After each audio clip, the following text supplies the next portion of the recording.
Quero cumprimentar os irmãos com a graça e a paz do nosso Senhor Jesus Cristo. Eu quero te convidar hoje a abrir a tua Bíblia na carta de Paulo aos Colossenses, capítulo de número 3. Nós vamos ver do verso 12 até o 17. Vamos estar ministrando esta palavra em dois momentos. Hoje falaremos sobre a primeira parte, mas eu gostaria que você abrisse o teu coração.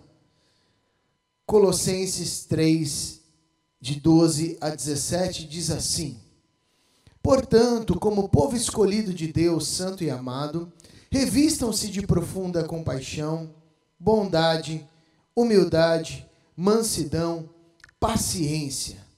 Suportem-se uns aos outros. Perdoem as queixas que tiverem uns contra os outros. Perdoem como o Senhor lhes perdoou. E, acima de tudo, revistam-se do amor, que é o elo perfeito. Que a paz de Cristo seja o juiz em seus corações, visto que vocês foram chamados a viver em paz como membros de um só corpo. E sejam agradecidos. Habite ricamente em vocês a palavra de Cristo.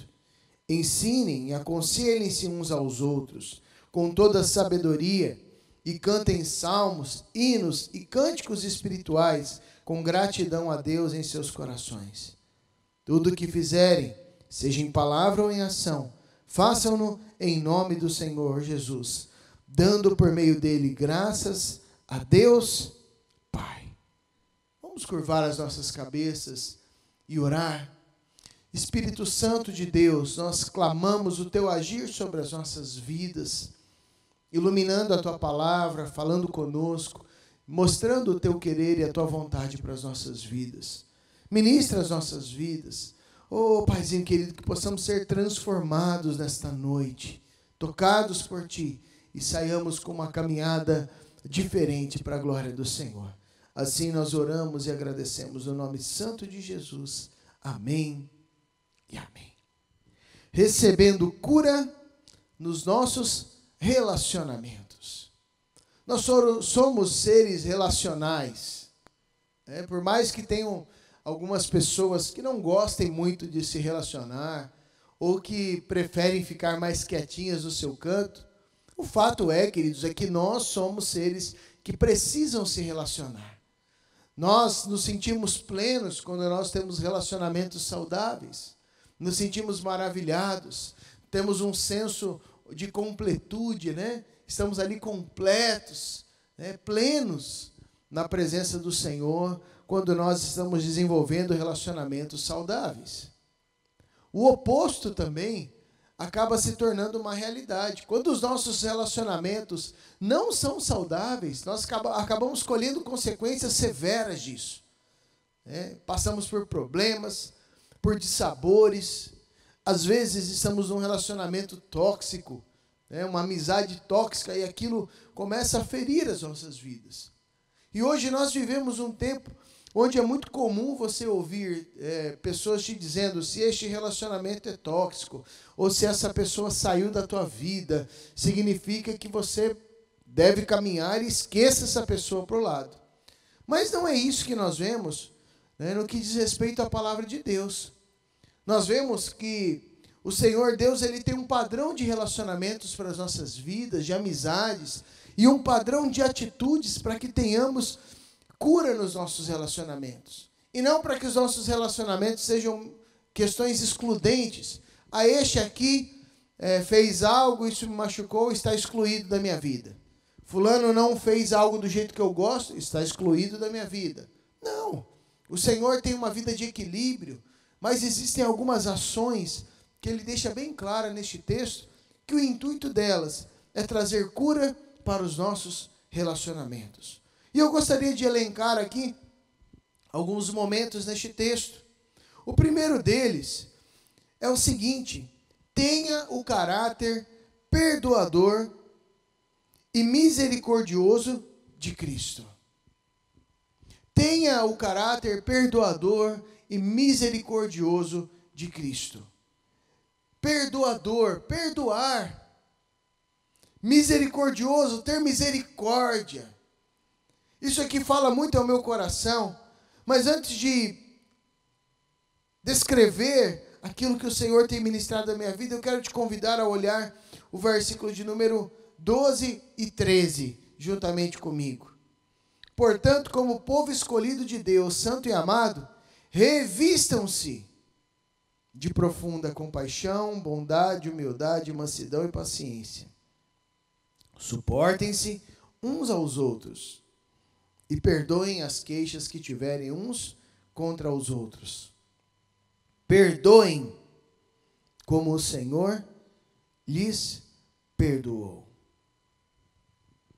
Quando Paulo ele escreve este texto, tanto o versículo 12 quanto o verso 13, ele deixa bem claro que ele não está dando uma opção ou uma sugestão. Note que as expressões elas vêm aqui para as nossas vidas no imperativo. Primeira expressão no verso 12, revistam-se. No verso 13, suportem-se.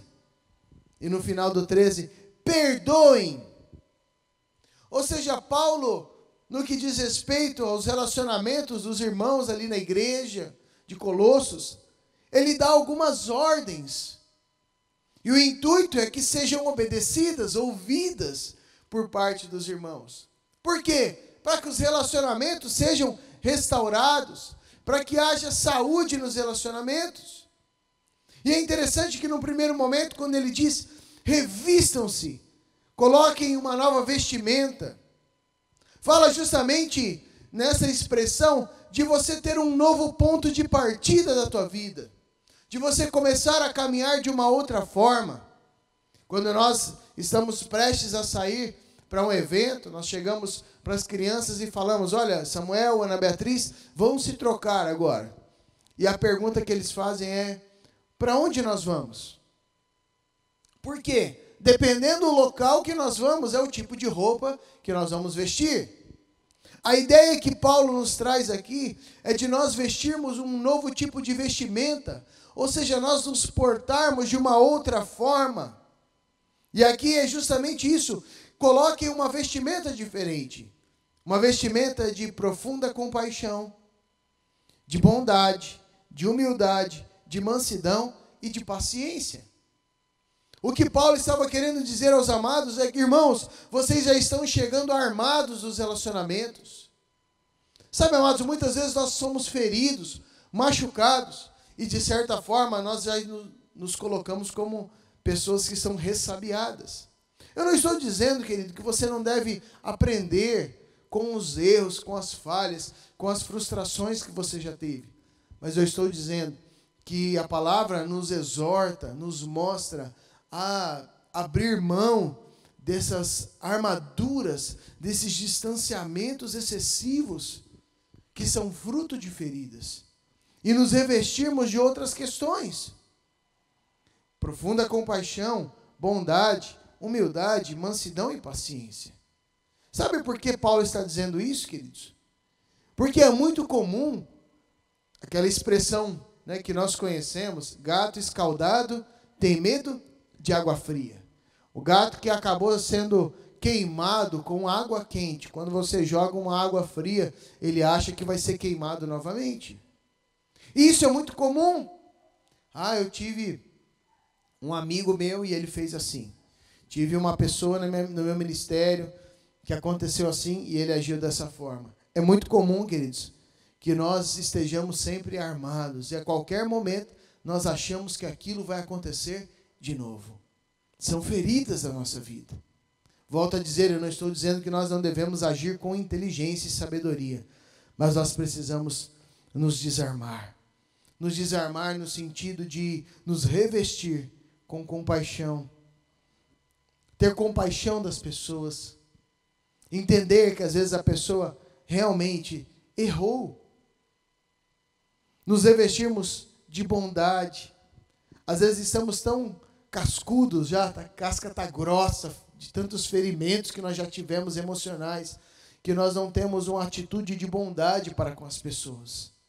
Somos grosseiros e nem percebemos. não temos empatia e nem percebemos. Acabamos sendo orgulhosos e soberbos, quando na verdade a palavra de Deus nos diz para sermos humildes, mansos e desenvolvermos a paciência uns para com os outros.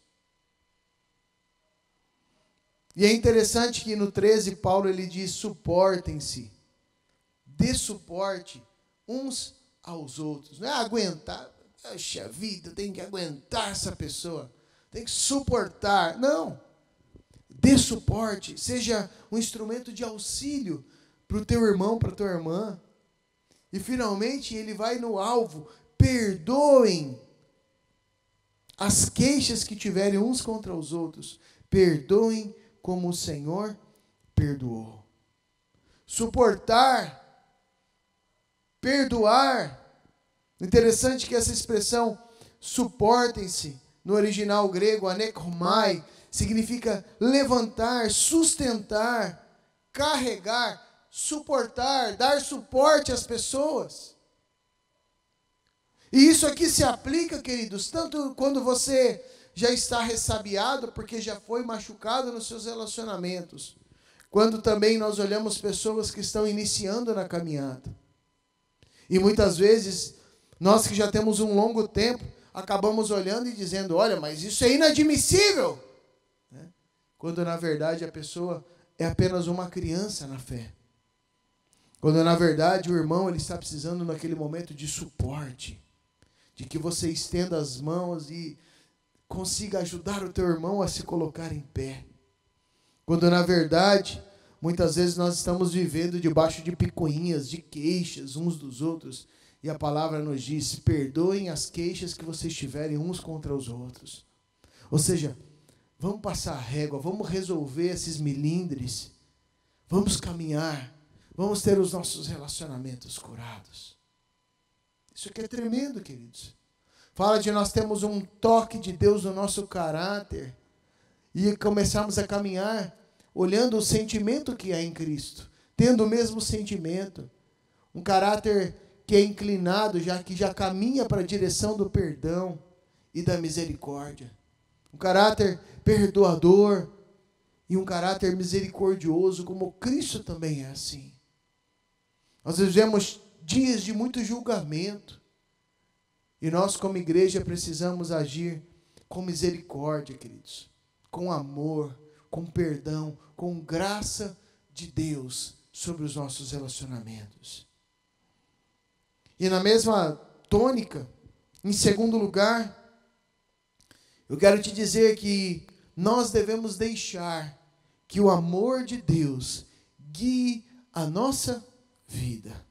É interessante que o verso 14, Paulo diz: acima de tudo, porém, revistam-se do amor, que é o elo perfeito, ou em outras versões, o elo da perfeição.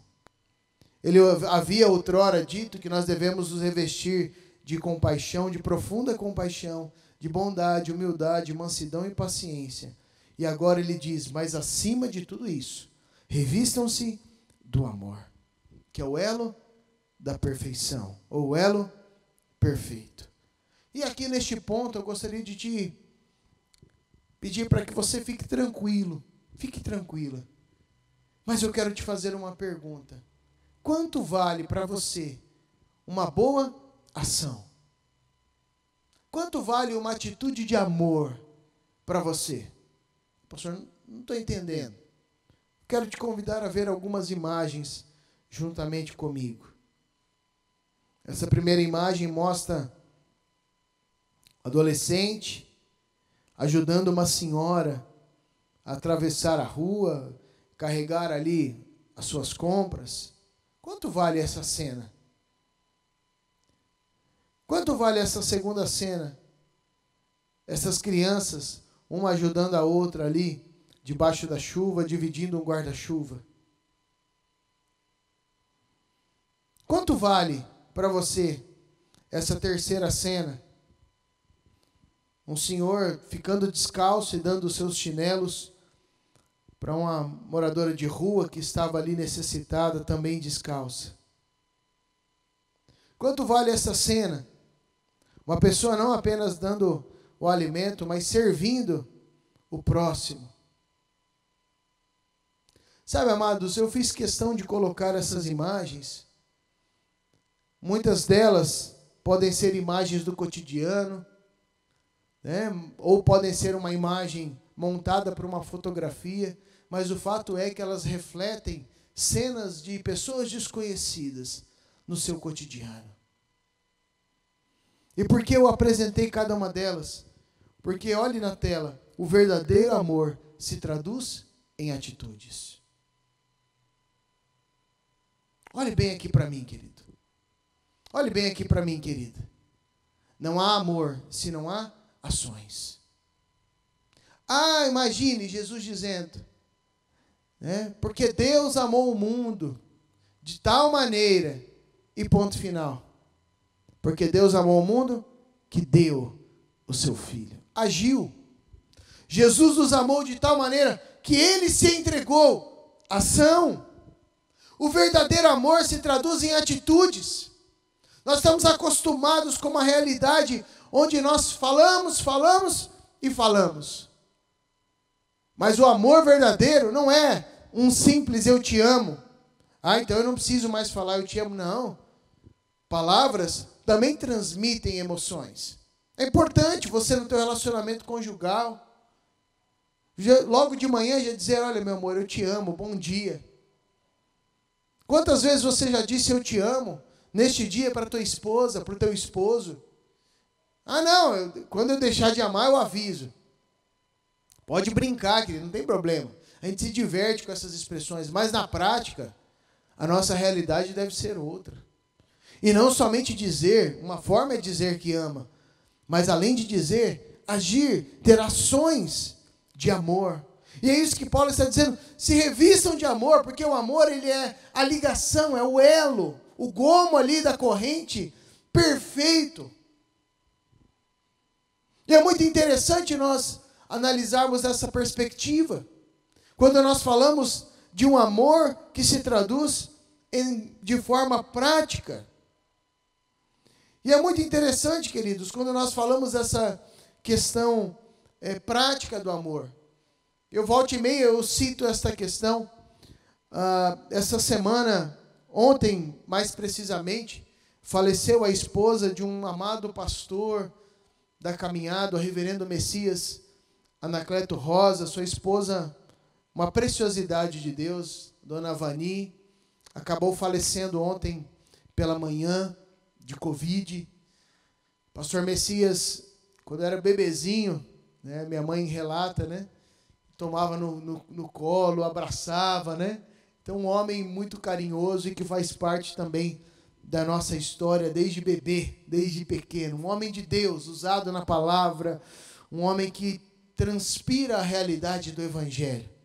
E é interessante, ele me contou em um congresso de pastores essa história.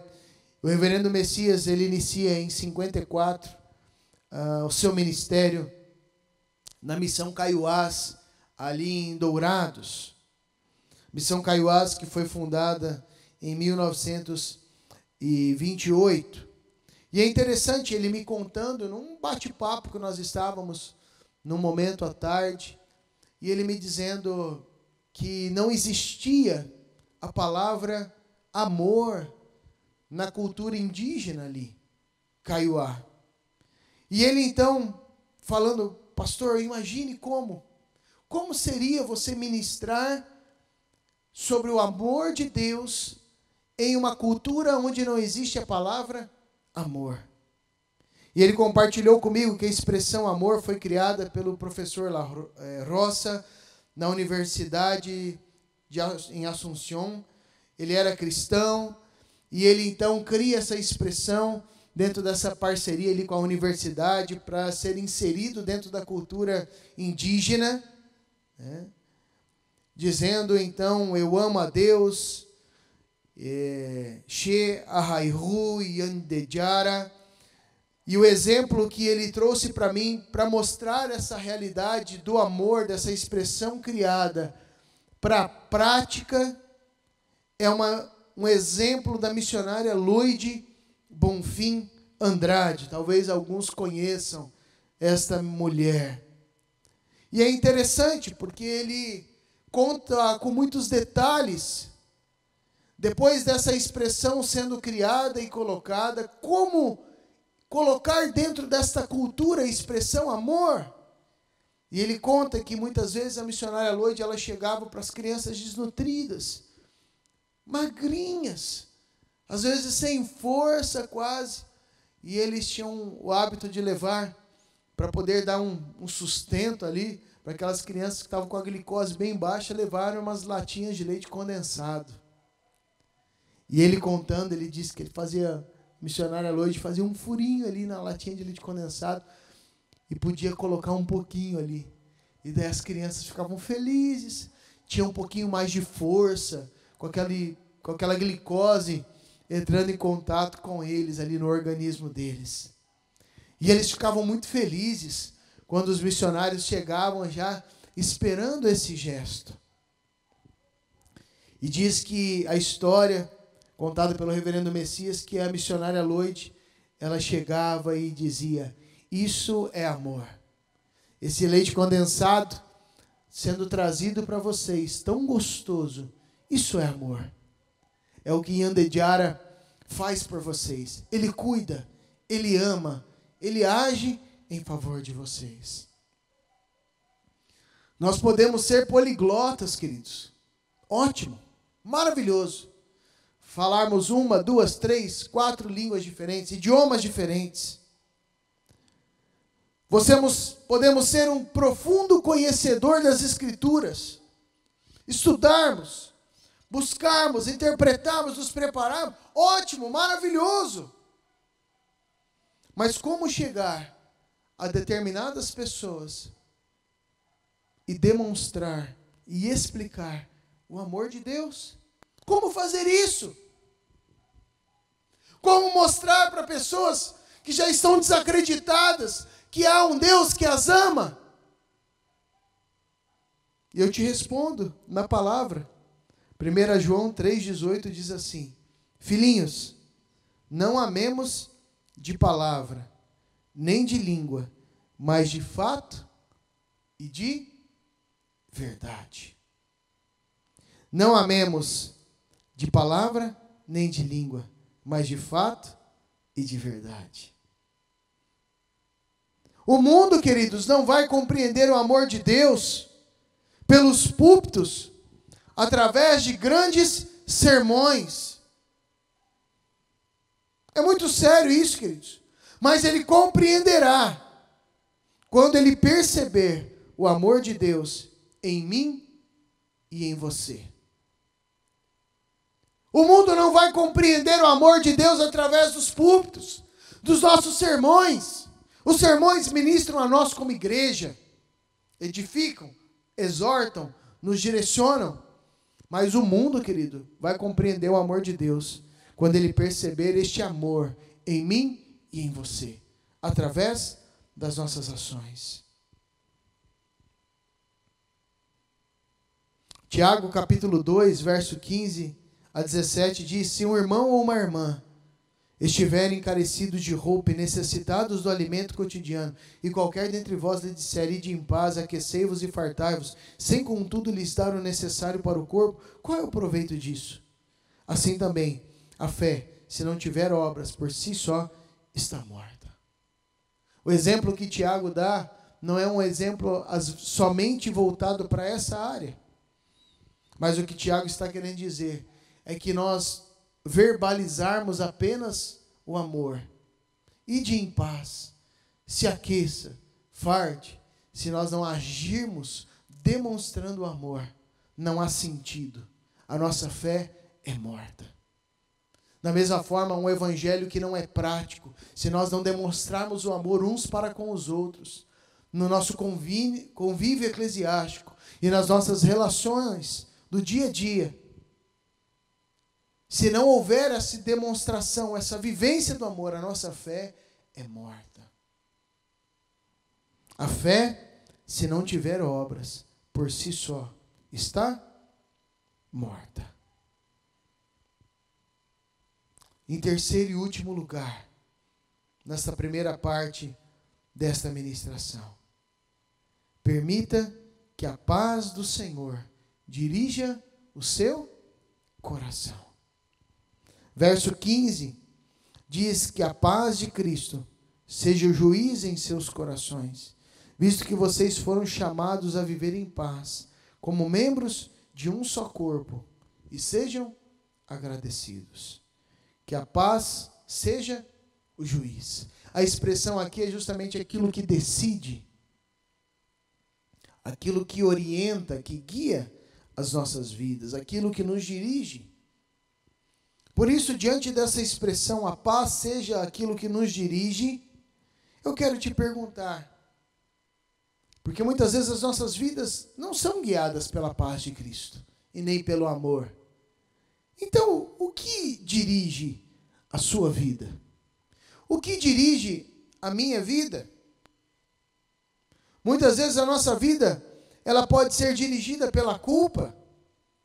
Há pessoas que passam a vida toda, queridos, fugindo do remorso, ocultando a sua vergonha. Pessoas dirigidas pela culpa são manipuladas pelas suas lembranças. Muitas vezes o teu relacionamento hoje ele é dirigido por uma culpa passada, por um remorso. Muitas vezes nós acabamos sendo controlados pelo nosso passado e permitindo que o nosso passado controle o nosso futuro, as nossas ações. Nós acabamos sabotando o nosso próprio sucesso porque não resolvemos o nosso passado.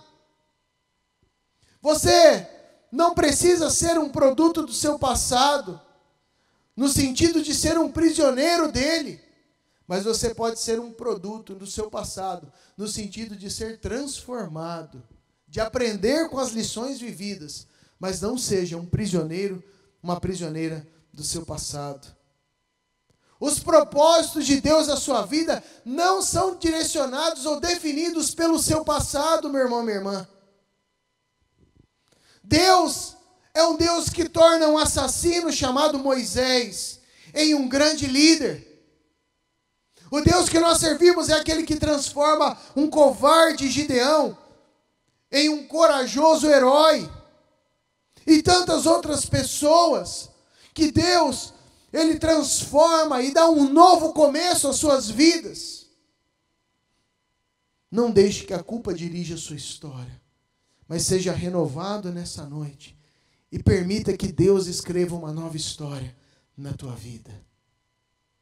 Como são felizes, Romanos 4:7, aqueles que têm as suas transgressões perdoadas, cujos pecados são apagados. Deixa o Senhor perdoar a tua vida e te curar, querido. Sua vida é dirigida pelo rancor? Há muitas pessoas que ficam apegadas a mágoas. Pessoas que não conseguem superar, nem perdoar, nem vencer problemas antigos. Essas pessoas, ao invés de aliviarem essa dor através do perdão, acabam revivendo essa dor constantemente. Na sua cabeça, na sua mente, nos sonhos, no dia a dia. Algumas pessoas que são dirigidas pelo rancor acabam se fechando, interiorizando a sua raiva.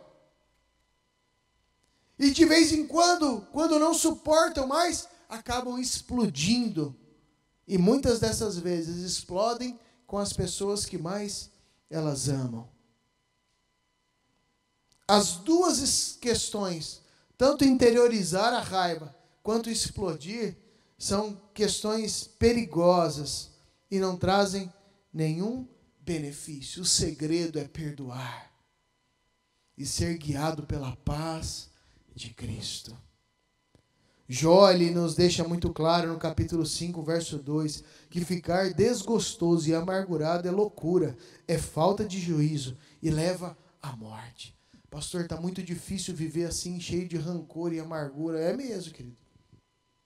É muito difícil mesmo. E segundo a palavra, é loucura, falta de juízo e leva à morte. Pastor, o que eu faço? decida perdoar. Perdoe. Será que sua vida tem sido dirigida pelo medo? O medo, querido, muitas vezes ele é resultado de situações traumáticas ou de expectativas ilusórias acerca de pessoas ou de circunstâncias. O medo, muitas vezes, ele vem de um lar onde nós crescemos, um lar de muita severidade, ou uma predisposição genética das nossas vidas, pessoas que já têm uma característica no seu caráter de serem mais intimistas, mais na dela. E daí, diante de uma situação onde tem alguém, muitas vezes bruta, ou uma pessoa que já chega com uma voz mais alta, a pessoa vai ficando ali no cantinho já com medo. Mas independentemente do que tenha causado este medo na tua vida, sabe, queridos, às vezes, se você tem sido dirigido pelo medo, você pode perder grandes oportunidades da sua vida pelo simples fato de ter medo de correr riscos. Eu não estou dizendo para você se arriscar em demasia, mas para você analisar, ponderar e buscar a direção de Deus. Muitas vezes, pessoas são cautelosas demais.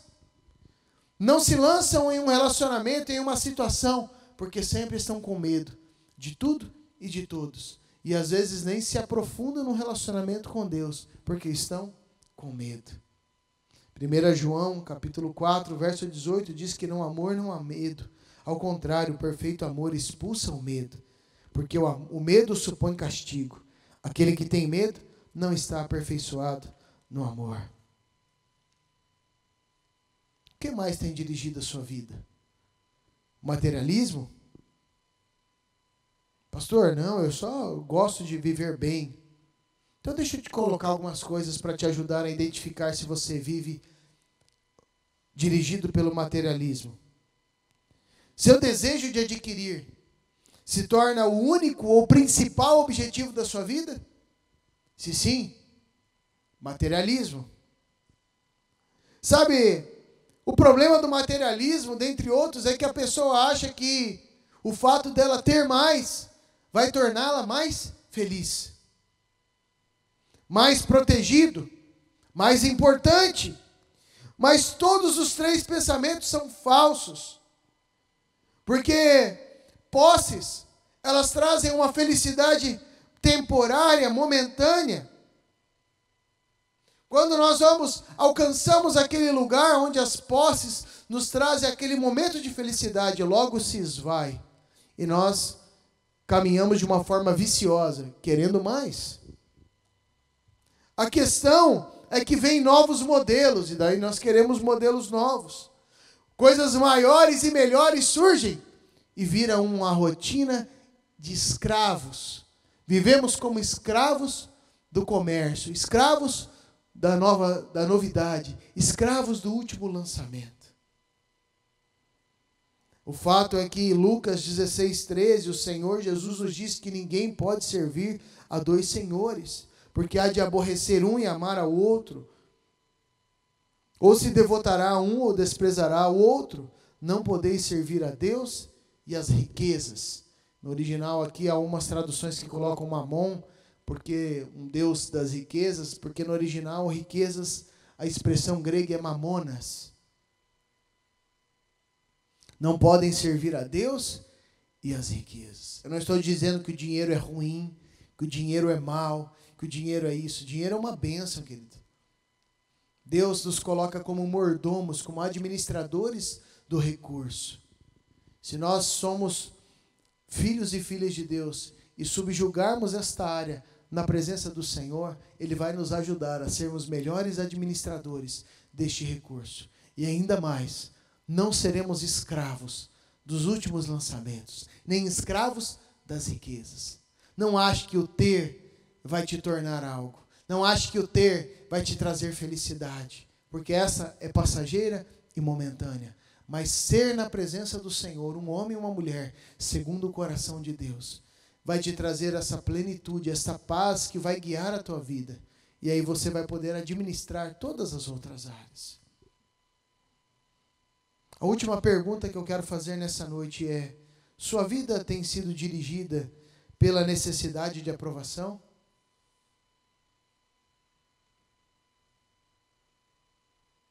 Sua vida tem sido dirigida pela necessidade de uma aprovação dos seus pais, esposa, filhos? Há pessoas adultas, casados com filhos, que ainda caminham na sua vida do cotidiana, tentando ganhar a aprovação do pai. Pais que muitas vezes nunca estão satisfeitos. Mas há pessoas que vivem nessa escravidão, tentando provar para o pai que eu sou um bom filho, sendo que já é um marmanjo de mais de 30 anos, 40, casado com um filho, sua vida bem sucedida, e ainda fica com essa necessidade de aprovação. Há pessoas que são dirigidas pela pressão social, sempre preocupados com o que o outro podem pensar de mim. Infelizmente, queridos, as pessoas que seguem o curso da multidão acabam normalmente perdidos no meio dela. Sabe, amados, nós não conhecemos todas as chaves dos sucessos. Mas uma chave eu conheço, a chave do fracasso. E uma delas é tentar agradar a todo mundo. Uma das chaves do fracasso é tentar agradar a todas as pessoas. Não viva dirigido pela necessidade de aprovação, porque isso vai ser um caminho para o fracasso. Seja dirigido pela paz de Cristo. Seja dirigido pelo amor. Tenha um caráter que perdoa. Tenha um caráter que é misericordioso. Que a tua vida seja tocada nessa primeira parte, queridos, por essa presença de Deus que vem sobre as nossas vidas. Quero te convidar a fechar os teus olhos, a curvar a sua cabeça e a orar juntamente comigo. Em nome de Jesus. Senhor, nós queremos aqui apresentar as nossas vidas. Muitas vezes nós somos vítimas, Senhor, de situações, de circunstâncias. Às vezes provocadores de situações e circunstâncias que trouxeram feridas à nossa alma, trouxeram feridas dos nossos relacionamentos. E muitas vezes nós vivemos reféns dessas situações. Não queremos perdoar, agimos com intransigência, com falta de misericórdia, quando na verdade o Senhor nos dá o exemplo. E a nossa oração nessa noite é que o Senhor toque as nossas vidas, traga cura a esses corações machucados e feridos. Espírito Santo, toca para que o Senhor dê as forças necessárias diante dessa decisão de perdoar, de liberar perdão, diante dessa decisão de ter uma nova atitude, de se abrir para um relacionamento, ó Deus, para uma amizade. Toca, Espírito Santo, traz cura às nossas emoções, traz cura a pessoas que estavam vivendo guiados por rancor, ódio, medo, amargura, materialismo, para que estes possam ser guiados pela tua paz, não sejam mais escravos dessas emoções tão tóxicas para as nossas vidas, não sendo escravos desse modelo de vida, mas que possamos ser servos e servas do Senhor, que vivem livres na tua presença. Espírito Santo, o Senhor esteja fazendo novas todas as coisas das nossas vidas e trazendo libertação, liberdade sobre a vida do irmão e da irmã que está assistindo essa mensagem, para a glória do Senhor. Eu oro, Senhor, e agradeço, em nome de Jesus. Amém e amém. Que Deus te abençoe, meu irmão e minha irmã, e que você tenha uma semana vitoriosa na presença do Senhor, mas que você dê passos em direção a esta vida de liberdade, uma vida de empatia, de amor e de paz, dada pelo Senhor Jesus para nós. Que Deus te abençoe e nós nos encontramos na próxima ministração. Fique na paz e na graça do Senhor Jesus.